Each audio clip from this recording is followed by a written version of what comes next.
પરમાત્માનું સુખ છે ને ભાઈ, અનંત કોટી બ્રહ્માંડના સુખને સામે મૂકી દઈને તો પરમાત્માના સુખમાં તલ માત્ર પણ ન આવે. આવું પરમાત્માની મૂર્તિનું સુખ છે ભાઈ.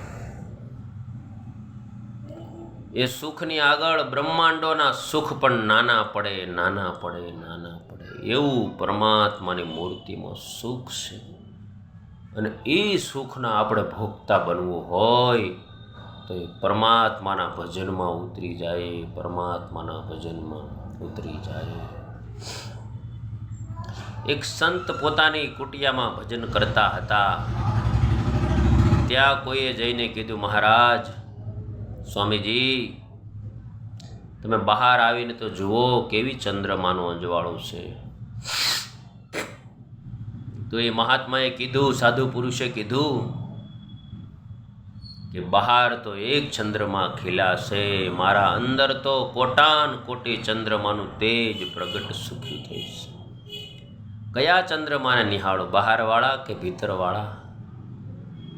ત્યારે એ વ્યક્તિને ખ્યાલ આવી ગયો ભજનનો, સુખનો, પરમાત્માના ધ્યાનનો. બસ ડૂબી જાઓ, ત્રિવિધ તાપ તમને નહીં નડે. પરમાત્માની મૂર્તિના સુખમાં ડૂબી જાઓ. બસ આ માયાના દુઃખમાંથી એક જ ઉપાય છે, પરમાત્માની મૂર્તિમાં લીન થઈ જવાનો. અને પરમાત્માની મૂર્તિમાં લીન થઈ જાઉં મારા વાલા ભક્તો, એટલે જગતનું કોઈ દુઃખ આપણને નહીં પકડી શકે કે નહીં નડી શકે. બસ ધ્યાન મગ્ન હો જાઓ. સિદ્ધ ગતિને પામવું હોય તો એ ધ્યાનમાં ઉતરવું પડશે વાલા ભક્તો. બહુ સાચું કહું છું.